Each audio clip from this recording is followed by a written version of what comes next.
নমস্কার, কেমন আছো সবাই?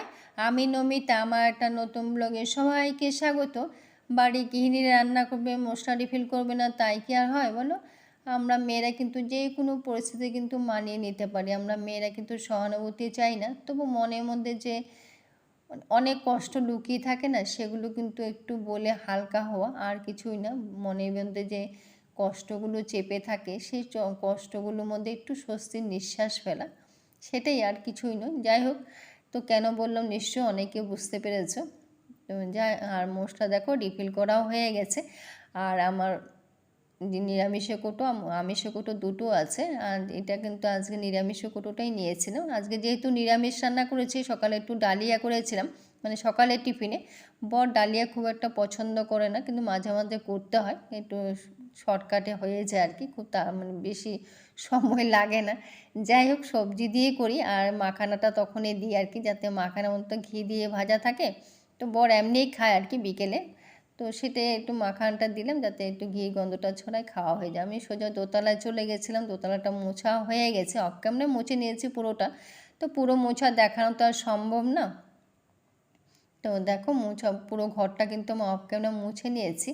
তা আমরা মেয়েরা কিন্তু, প্রত্যেক মেয়েরা কোনো না কোনো বাড়ি মেয়ে থাকি, তারপরে কিন্তু মানে বিয়ে মানে এটা নয় যে সম্পর্ক বদলে যায়। বিয়ে প্রত্যেক মেয়ে কিন্তু নিজেকেই বদলায়। কোনো বাড়ি মেয়ে থাকে, তারপরে কিন্তু কোনো বাড়ি বউ হয়, সন্তানের মা হয়, তাই না বলো? সেই মেয়েটাই কিন্তু, যে মেয়েটা মানে রান্না করতে পারতো না কখনো, সেই মেয়েটাই কিন্তু কত লোকে রান্না করতে শিখে যায়। সোজা চলে এলাম স্নান করে ঠাকুর ঘরে। আজকে যেহেতু ঠাকুর ঘরটা পরিষ্কার করব, তো আমার বলছি পর তো করতে হয়, তো সেটাই করে নিলাম আর কি। ঠাকুরঘরটা পুরো দেখো, পুরোটা কিন্তু ফাঁকা করেছি, সব পরিষ্কার করে মুছে পরিষ্কার করে। স্বাদ অনেক, কিন্তু স্বাদ দিতে কিছু নেই। এই স্বাদের ঘর একটা আমার বিশাল, প্রত্যেক মেয়েদেরই হয়তো এটা স্বাদের ঘর, কিন্তু ইচ্ছে করে খুব সুন্দর, পুরো বাড়িটাই স্বাদের ঘর, কিন্তু ইচ্ছে করে অনেক সুন্দর সুন্দর জিনিস দিয়ে সাজায়, অনেক সুন্দর সুন্দর জিনিস কিনে ইচ্ছে করে, কিন্তু স্বাদ দিতে থাকতে হবে। স্বাদ অনেক, কিন্তু সাধ্য নেই। যাই হোক, ঠাকুর ঘরটা কিন্তু পুরো পরিষ্কার করে কিন্তু সব কাপড় আমার কাচা হয়ে গেছে। তো সেগুলো অফ ক্যামেরায় করেছিলাম। সব মানে ঠাকুরের বস্ত্র যা যা মানে ব্যবহার করা হয়, দেখো পুরো দোকানের মতন লাগছে না দেখতে? চারদিকে শুধু ঠাকুরের কাপড় মানে ধোয়া হয়েছিল, সবটা কিন্তু মেলে দিয়েছে। এখানে শুকিয়ে যায়, এগুলো আর নিচে নিই না আর কি, দোতলায় শুকিয়ে যায়। তো সেখানে সবগুলো দেখো দেওয়া হয়ে গেছে। আর অনেক কাজ করেছি, আর একসাথে কিন্তু ঠাকুরের কাপড়গুলো সবটা কেচে ধুয়ে, তারপর ঠাকুরের যত বাসন ছিল সব বাসন তো মাজতে হবে। তো সেগুলো সব কয়টা বাসনও কিন্তু আমি মেজে নিয়েছি, সব কিন্তু অফ ক্যামেরায় মেজেছি। সব বাসন মেজে পরিষ্কার করে গুছিয়ে নিয়েছি। পুজোটা অফ ক্যামেরা দেওয়া হয়ে গেছে। তো মেজে দেখো ধুয়ে আবার রেখেও দিয়েছি। তারপর দেখো সোজা চলে গেলাম নিচে যাব। তো নিচে গিয়ে দেখো একটু চা নিয়ে বসেছি। আজকে অনেক পরিশ্রম হয়েছে, আর আমার শরীরটা এখনও কিন্তু ঠিক হয়নি, যেহেতু মানে কদিন জ্বর ছিল। এই জ্বরটা কিন্তু সব যার যার হয়েছে শুনেছি, তাড়াতাড়ি কিন্তু একেবারে মানে কাবু করে দিয়েছে। কিছু করার নেই, কাজ তো করতেই হবে, কম আর বেশি। আর আমাদের বাড়িতে একটা সুন্দর কাহিনী আছে, কি যেন কাহিনীটা? সিলিন্ডার নিয়ে। এখন তো আমাদের প্রত্যেকেরই গহনাতেই কিন্তু সিলিন্ডার নিয়ে বেশি আমাদের এখন মানে চিন্তা ভাবনা, তাই না? গহনা বানানোতেই কিন্তু সিলিন্ডারটা কী করে সঞ্চয় করা হয়, সেটাই কিন্তু একটা চিন্তা ভাবনা।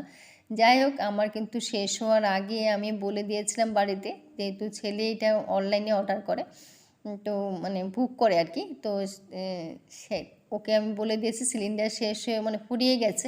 তখন কিন্তু আমার ফুরায়নি, আমি মানে বুঝতে পারিনি আর কি। আসলে আমি ভেবেছি ফুরিয়ে গেছে একদিন বিকেলবেলা, তো জ্বলেনি, তো হয়তো আমার লাইটারটাও ডিস্টার্ব করছে।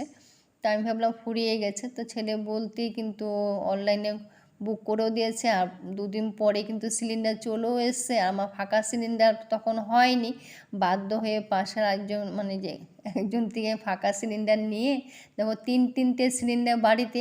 আজকে গিয়ে মানে এটা 2 সপ্তাহ আগে হয়ে গেছিলো কাহিনিটা, তো 3 সপ্তাহ মানে 2 সপ্তাহ পরে শেষ হলো। আজকে এখন শেষ হলো। এখন তো বর বাড়িতে নেই, যদিও বর এটা রান্না করতে এনে দেয়, ও তো বাজারে গেছে। তো এটা আমারই করতে হবে, আমি কিন্তু আনলাম, মানে আনিনি, যেটা সামনে আছিল এটাই আমি লাগিয়ে দিয়েছি। অফ ক্যামেরা মানে এটা তো এক হাতে মানে এক হাতে তো আর লাগানো যাবে না, তো দু হাতেই এটা পরে সিলিন্ডারটা খুলে লাগালাম, দেখলাম পরে প্রথম জ্বলছিল না, তারপর জ্বলেছে আর কি। মানে এই হলো ঘটনা। একটা সিলিন্ডার শেষ না হতে হতে আমার ভুলের জন্যই হয়েছিল। যাই হোক, সিলিন্ডারটা কারো সিলিন্ডার এখন আটকে রাখাটাও একটা বড় কাজ, মানে সমস্যা। সবারই তো এটা প্রয়োজনীয় জিনিস না, তো এটা আটকে রেখেছিলাম আমি, মানে গ্যাস সিলিন্ডার তারটা আমি আটকে রেখেছিলাম। আমার নিজেরও খুব খারাপ লাগছিল, কিন্তু মানে আমিও বুঝতে পারিনি আমার ভুলের জন্যই হয়েছে। তো কী করবো বলো, নিজের ভুলের জন্য নিজের মানে, যদিও যার থেকে নিয়েছি তার অনেক দিন চলে যায়। যাই হোক, পাঁপড় ভেজে নিয়েছি, আর যেহেতু নিরামিষ রান্না, আর এখানে দেখো লাউ খোসা বা লাউ চোকলা যেটাই বলো না কেন, আমরা আসামের মেয়ে, তো আসামের মেয়েরা কিন্তু লাউর চোকলাই বলি। যাই হোক, খোসাও বলা যায়। তো এটাই ভাজা করে নিয়েছি, খেতে কিন্তু বেশ ভালো। এখন বাজারও চলে এসছে, বাজারটা অফ ক্যামেরা গুছিয়ে নেব। তো গুছিয়ে নিয়েছি, আর এখন দইটা ছিল বাড়িতে, মানে পরশুদিন আনা হয়েছিল, দুদিন আগে আনা, মাদারডারি দই থাকে না, সেটাই আনা হয়েছিল। তো সেটাই বর বললো একটু দইয়ের লস্যি মতন বানাতে, তো আমি এটাই বানিয়ে নিলাম। তো বরকে 1 গ্লাস দিলাম, আমিও 1 গ্লাস নিলাম আর কি। আমরা মেয়েরা কিন্তু অনেক কিছু শিখে যাই, চুপচাপ কিন্তু সব কিছু সহ্য করতেও আমরা শিখে যাই, তাই না বলো? কাউকে হয়তো বুঝতে দিতে চাই না যে নিজের মনের মধ্যে যে কতটা কষ্ট লুকিয়ে থাকে। আর দেখো, বারান্দায় দাঁড়িয়ে দাঁড়িয়ে একটু খাচ্ছিলাম, পরিবেশটা একটু দেখালাম। এখানে বাড়িঘর কম, তো সবুজটা বেশি দেখা যায়। আর তখন তো দেখিয়েছিলাম সোয়াবিনটা সেদ্ধ বসিয়েছিল, আর সিলিন্ডারটা ফাঁকা হয়ে গেছিলো, মানে শেষ হয়ে গেছিলো। তখনই সোয়াবিনটা এখন আলু পটল দিয়ে কষিয়ে নিয়েছি, এটা অফ ক্যামেরায় পুরোটা কষানো হয়ে গেছে মশলা দিয়ে। এখন জল দিয়ে দেবো, সোয়াবিন করলাম। আর এখানটা আলু আর লাউর খোসা চোকলাটাও ভাজি করলাম, ওটা করেছি। ডাল ভাতটা তো অফ ক্যামেরা, এটা তো করতেই হবে, সেটা তা না করলে না। পাঁপড় ভাজেছি, পাঁপড় না হলেও হবে না, আমাদের বাড়িতে কিন্তু নিরামিষের দিন পাঁপড় চাই, সেটা করতেই হয়। তো সেটাও করা হয়ে গেছে। আর আজকে একটা জিনিস করতে ইচ্ছা করলো, সেটাও করলাম, পটলের পুর আর কি। ভাত করলা পুর তো খেয়েছি, তো এটা গরম মশলাও দিয়ে দিলাম। আর দেখো, পটলের তরকারির মধ্যে তো গরম মশলা দেওয়া রান্নাটা, মানে পটলের সোয়াবিনের রান্নাটা আমার হয়ে গেছে, গরম মশলাটা দিয়ে নামিয়ে নেব আর কি। তো সেটাও করে নিলাম। তো আজকে নিরামিষই রান্নাবান্না করেছি। আর দেখো, রান্নাটাও কিন্তু কমপ্লিট, মানে আলু পটলের সোয়াবিনটা যেটা বলছিলাম আর কি, পটলের পুর করব। তো এটা কোনো পিঠালি দিইনি, শুধু নারকেল আছে, তো নারকেলটা নষ্ট হচ্ছে। এমনি খাওয়া হয়ে 1 কোটো ছিল, তো সেটা আমিও খেয়েছি, বড়ও খেয়েছে, ছেলেও। আমরা খেয়ে খেয়ে শেষ করেছি। আর কিছুটা ছিল, তো কিছুটা আছে, কিছুটা দিয়ে পটল দিয়ে শুধু পিঠালি ছাড়াই করেছি, এমনি ভেজেছি আর কি। পোস্ত আর নারকেল দিয়ে খেতে কিন্তু দারুণ লাগে, যেহেতু নারকেলের একটা স্বাদ আছে না, পোস্তও আছে, তো সব মিলে আর কি। এখন কিন্তু কারেন্ট নেই, বর্ষাকালে এই একটা সমস্যা, কারেন্টই থাকে না। তো যাই হোক, কারেন্ট ছাড়াও কিন্তু মানে ভাজাগুলো করেছি, তো নামানো হয়ে গেছে। আজকে এটা দিয়ে ভাত খাবো আর কি। যেহেতু অমাবস্যার মধ্যে মাকে ঢেকে রাখা হয়েছিল, তো এখন মাকে লাগানো হচ্ছে, বর স্নান করে এসে ওই লাগিয়েছে আর কি। তো একেবারে সন্ধ্যায় চলে এলাম, তোমাদের সাথে তো আর শেয়ার করলাম না ঠাকুরঘরটা যে গুছিয়েছি। এটা বললাম না, এটা আমার বড় স্বাদের জায়গা, হয়তো আমাদের মতন সব মেয়েদেরই স্বাদের জায়গা, কিন্তু এখনও বালিশের কাভারটা পরাতে পারিনি। তা রাতে তো আর পড়ায় না, ওই জন্য কালকে সকালে পড়াবো আর কি। যাই হোক, এখন সন্ধে দেবো। এখন দেখো, সবটা গুছিয়ে মুছে অনেকটা সময় কিন্তু লেগেছে।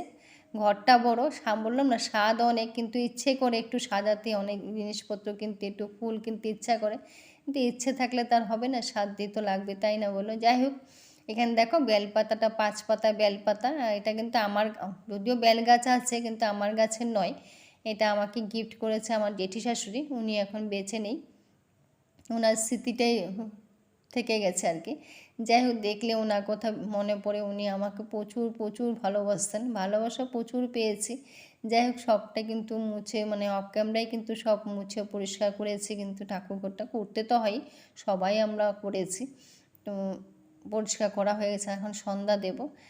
তো সবটা কিন্তু গুছিয়ে দেখতে কিন্তু বেশ লাগছে না, আমারও বেশ লাগছিল। যাই হোক, এখন সন্ধ্যা দিচ্ছে, আজকে সন্ধ্যা দিতে দিতে ঠাকুর ঘরে আজকে ব্লগটাও শেষ করব। তো কেমন লাগলো সবাই কমেন্ট করো, সবাই ভালো থেকো। যদিও এখনকার দিনে মেয়েরা কিন্তু সেটা মেনে নেয় না, আমরা যেটা মেনে নিয়েছি বা মানিয়ে নিয়েছিলাম, কিন্তু এখনকার মেয়েরা কিন্তু সেটা মানিয়ে নেবেও না, নিচ্ছেও না, তাই না বলো? অনেক তফাৎ এখনের জন্য, মানে এখনকার দিনে মেয়েদের সঙ্গে আমাদের মানে আমাদের জমানা মেয়েদের সঙ্গে তো অনেক তফাৎ আছে, এটা কিন্তু মানতেই হবে। যাই হোক, আমাদের মধ্যে কিন্তু অনেক, মানে আমরা নীরবে কিন্তু অনেক কিছু হয়ে গেছি। আমাদের মনের মধ্যে যে অনেক কষ্ট আছে সেটা কিন্তু সেটা আমরা কাউকে হয়তো বুঝতেও দিই না। আমাদের আসলে আমরা কষ্টটা একটা দায়িত্বের মধ্যে নিয়ে নিয়েছি। যাই হোক, আজকে ব্লগটা আমরা এখানে শেষ করলাম। সবাই ভালো থেকো, সুস্থ থেকো। যদি কিছু একটা ভালো লেগে থাকে তো লাইক কমেন্ট শেয়ার করো, পাশে থেকো, পাশে রেখো।